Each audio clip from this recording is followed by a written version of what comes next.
নমস্কার বন্ধুরা, সম্বাস কুকিং এ আপনাদের স্বাগত। আজকে আমি রান্না করব চিলি পনির। চিলি পনির করার জন্য এখানে পনিরগুলোকে আমি পিস পিস করে কেটে নিয়ে নিয়েছি। চলুন দেখে নেওয়া যাক কিভাবে আমি চিলি পনিরটা তৈরি করি। এখানে একটা বোলের মধ্যে আমি 3 চামচ কর্নফ্লাওয়ার নিয়ে নিয়েছি। দিয়ে দেবো পরিমাণ মতো নুন আর কাশ্মীরি লঙ্কার গুঁড়ো আর অল্প করে গোলমরিচের গুঁড়ো। এবার অল্প অল্প করে জল দিয়ে আমি একটা ঘন ব্যাটার রেডি করে নেব।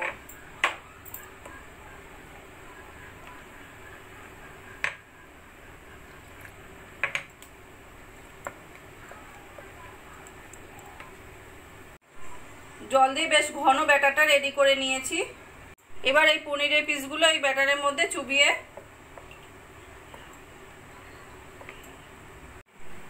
এদিকে আমাদের কড়াইতে তেলও গরম হয়ে গেছে। এবার একে একে এই পনিরের পিসগুলো আমি ভেজে নেব।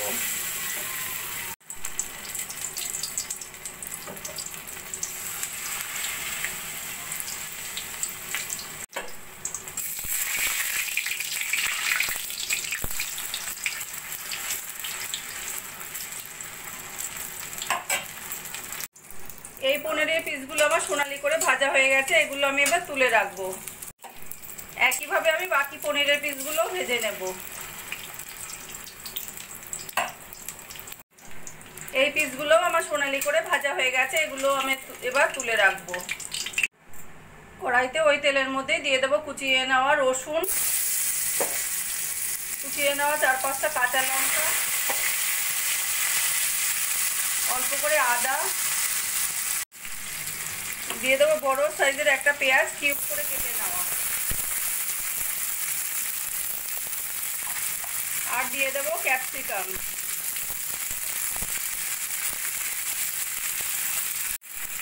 দিয়ে দেবো পরিমাণ মতো নুন, দিয়ে সবকিছু একটু ভাজা ভাজা করে নেব।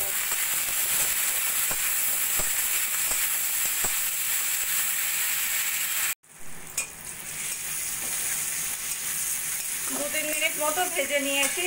এবার দিয়ে দেবো আমি টমেটো সস, সামান্য কাশ্মীরি লঙ্কার গুঁড়ো, আর দিয়ে দেবো হাফ লেবুর রস।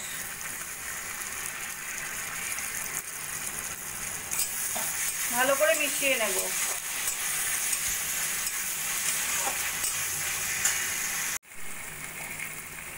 দিয়ে দেবো অল্প করে জল,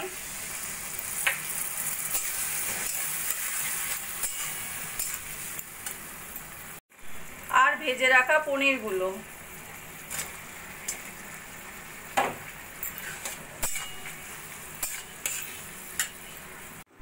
এখানে আমি হাফ চামচ মতো কর্নফ্লাওয়ার নিয়ে নিয়েছি, জল দিয়ে গুলে নেব।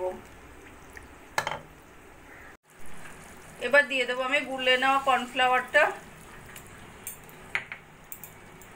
কর্নফ্লাওয়ার দিয়েও আরও 2-3 মিনিট মতো রান্না করে নেব।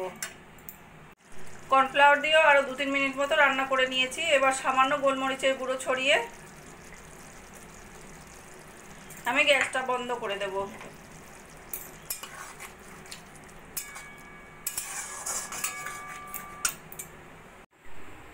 চিলি পনির রান্নাটা আমার কমপ্লিট হয়ে গেছে। আমার এই রেসিপিটা যদি ভালো লাগে আপনারাও বাড়িতে বানিয়ে দেখতে পারেন। গরম গরম লুচি, রুটি, পরোটা সব কিছুর সঙ্গে খেতে অসাধারণ লাগবে। আর কমেন্ট করে জানাবেন কেমন লাগলো। প্লিজ লাইক, শেয়ার ও সাবস্ক্রাইব করবেন।